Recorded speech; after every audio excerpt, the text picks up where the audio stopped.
Hello. इस video में मैं बहुत ही स्ट्रेट फॉरवर्ड तरीके से एक खास सवाल का जवाब देने वाला हूँ। उसके पीछे की फिलॉसफी और कुछ एग्जाम्पल्स भी बताने वाला हूँ।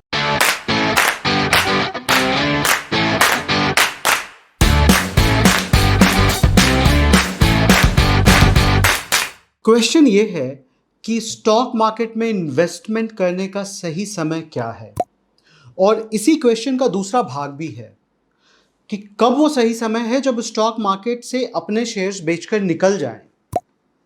ये एक बहुत कॉमन सवाल है और आप में से बहुत सारे लोगों को इसका जवाब भी पता है, लेकिन हम में से बहुत सारे लोग उस जवाब के हिसाब से प्रैक्टिस नहीं करते। तो खैर, सबसे पहले मेरा जवाब यह है कि जब भी आपके पास सरप्लस एक्स्ट्रा पैसे हों। कब होते हैं? देखिए, हम में से ज़्यादातर लोग किसी न किसी तरीके की नौकरी करते हैं। जो व्यक्ति बिजनेस करते हैं उनके लिए तो सबसे बड़ी इन्वेस्टमेंट यह है कि वो अपने बिजनेस में ही अपना पैसा लगाएं। लेकिन जो लोग हर महीने कमाते हैं, वो अपने कमाए हुए पैसे में से कुछ पैसा खर्च करते हैं और कुछ पैसा जमा करते हैं अपने फ्यूचर के लिए, इमरजेंसी के लिए, अपने छोटे छोटे सपनों को साकार करने के लिए। तो जो पैसे आपके पास बच जाते हैं, उस पैसे को आप रेगुलर तरीके से उसका 30% स्टॉक मार्केट में, बिना ये देखे कि मार्केट 18,000 पे निफ्टी है, 16,000 पे, 14,000 पे या 10,000 पे है, आप इन्वेस्ट कर सकते हैं। और जब भी आपको पर्सनल इमरजेंसी लगती है, जब भी आपको पैसे की जरूरत आन पड़ती है, आप स्टॉक मार्केट को सबसे पहला माध्यम समझ सकते हैं, उस जगह से जहां पे आप बेचकर अपने स्टॉक्स और अपने जो भी काम है उसको पूरा करने के लिए आप उसे यूज कर सकते हैं। देखिए, हमारे पास 3-4 इन्वेस्टमेंट्स है। रियल एस्टेट है, गोल्ड है, एफडी है और स्टॉक्स है। रियल एस्टेट मतलब आप अपना घर, जमीन तो छोटी छोटी चीजों के लिए नहीं बेचेंगे। गोल्ड हमारे यहाँ पे बेचना अच्छा नहीं माना जाता, अशुभ माना जाता है, और कल्चरली बहुत स्ट्रांग है हम लोग, तो हम गोल्ड भी नहीं बेचते, एफडी भी नहीं तुड़वाते। स्टॉक में कुछ स्टॉक्स जो शायद अच्छा परफॉर्म नहीं कर रहे हैं, या कुछ स्टॉक्स जो जब आपने लिए थे तब आपको लगता था कि इसमें काफ़ी अच्छी वैल्यू है और वो वैल्यू आप बना चुके हो। मान लो आपने 100 रुपये का स्टॉक खरीदा, 300 रुपये जा चुका है, और उसमें से थोड़ा सा पोर्शन अब आप बेच के निकलना चाहते हो, तो आप बेच के निकल सकते हो। मतलब आप अपने घर का एक कमरा नहीं बेच सकते, लेकिन अपने 10 लाख के पोर्टफोलियो में से 50,000 का स्टॉक जरूर बेच सकते हो। तो आंसर बहुत सिंपल है, और वो आंसर ये है कि जब भी पैसे बचें, उसका 30% हम मार्केट में इन्वेस्ट कर सकते हैं, और जब भी पैसे की ज़रूरत आन पड़े, हम थोड़ा सा अपना स्टॉक बेच सकते हैं। अब आप बोलोगे कि इसके लिए ये वीडियो बनाने की ज़रूरत क्या आन पड़ी? ये तो कोई रॉकेट साइंस नहीं है, ये तो हम सबको पता है। बिल्कुल पता है, लेकिन हम प्रैक्टिस नहीं करते। और ये मैं अपने पर्सनल एक्सपीरियंस से नहीं, बल्कि बहुत सारे लोगों से बात करने के बाद मैं वीडियोस बहुत ही कम बनाता हूँ, और कभी भी अपने वीडियोस में किसी स्टॉक के बारे में नहीं बताता, क्योंकि मेरे हिसाब से वो भी गलत है।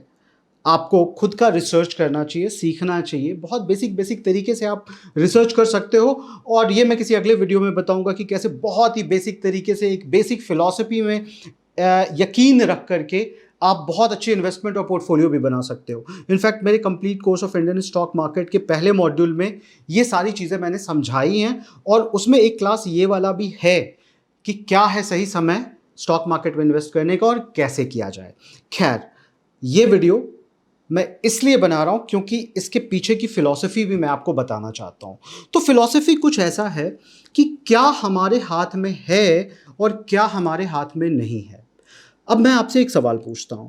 रशिया यूक्रेन के वॉर के कारण स्टॉक मार्केट गिरा। अभी पता नहीं आगे और वॉर होगा नहीं होगा, लेकिन ये तो आपको पता है कि ये आपके या मेरे कंट्रोल में तो नहीं है कि इस वॉर को रुकवा दिया जाए। इन्फ्लेशन बहुत हाई होने के कारण स्टॉक मार्केट भी गिरता है, क्योंकि आरबीआई रेट के थ्रू इन्फ्लेशन को कंट्रोल करने की कोशिश करता है। अब इन्फ्लेशन कंट्रोल करना आपके हाथ में है, मेरे हाथ में है, ये भी हमारे हाथ में नहीं है। रेट्स हमारे हाथ में है नहीं है, आरबीआई के हाथ में इंटरेस्ट रेट। क्रूड का प्राइस, कभी तो आपने सुना होगा कुछ साल पहले क्रूड का प्राइस नेगेटिव में चला गया था, और अभी कुछ $120 पे है।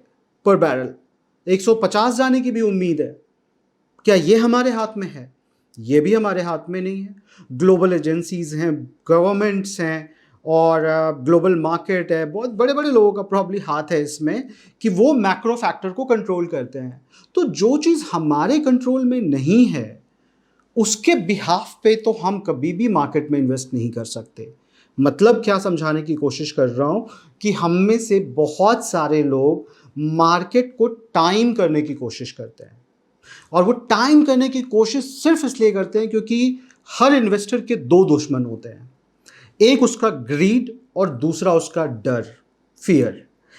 हाँ, जब निफ्टी 18,000 पे होती है तो ग्रीड आता है कि सबने पैसे बनाए और मेरे पास जो भी पैसे हैं मैं मार्केट में लगा दूं, कहीं और से भी लाकर लगा दूं।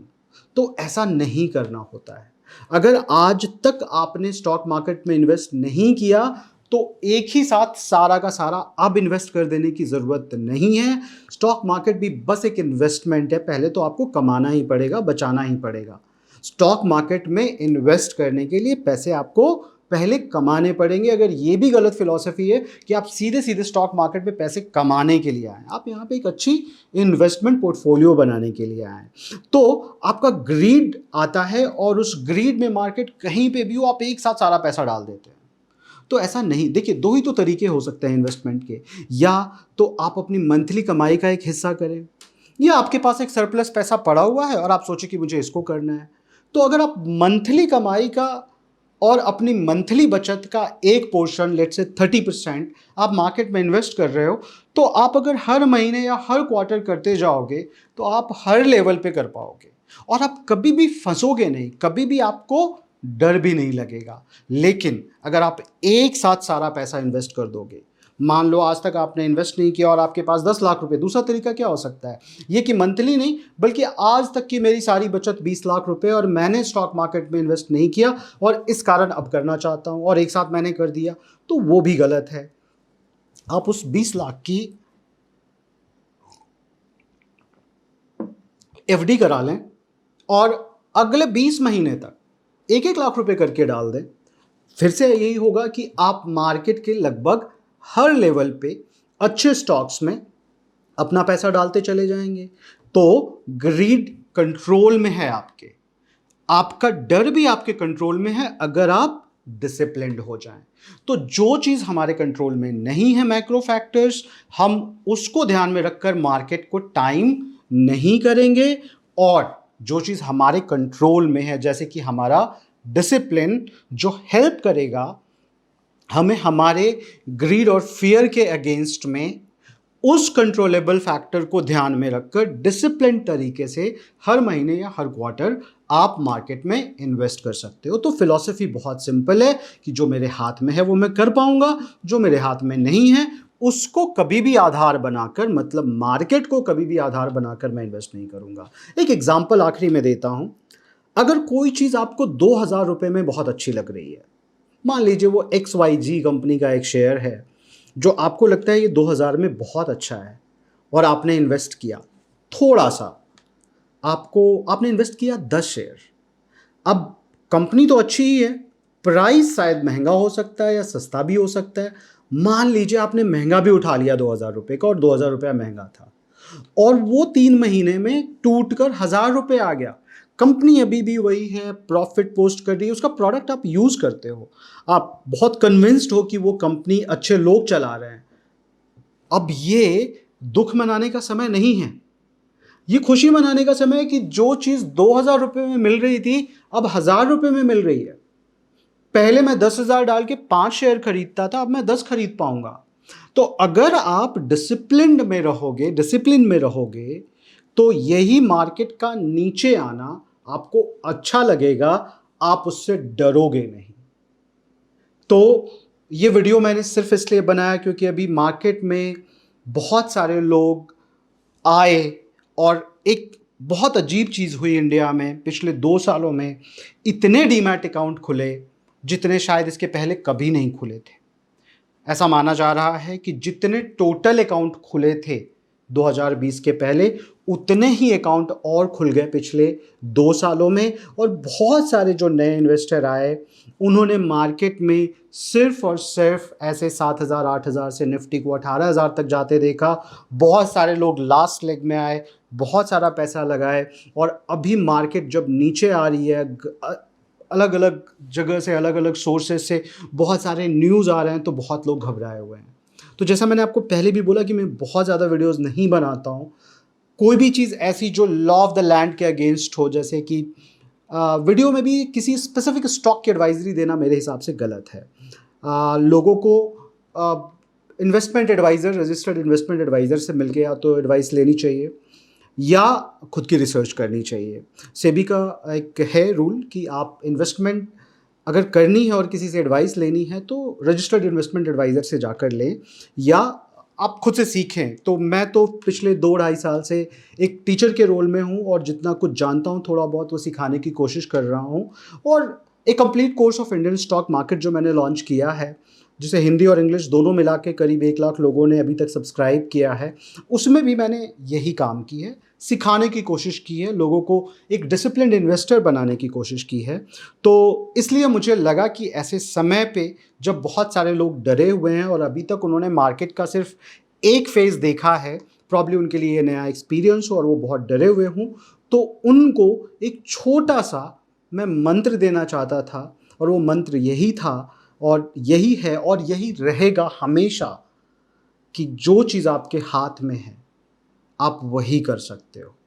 जो चीज़ आपके हाथ में नहीं है, मैक्रो फैक्टर आपके हाथ में नहीं है, तो आप मार्केट को टाइम नहीं कर सकते हो। और जब आप उसे करने की कोशिश करोगे, अपने लालच और अपने डर के चक्रव्यूह में फंसकर आप अपना ही नुकसान कर बैठोगे।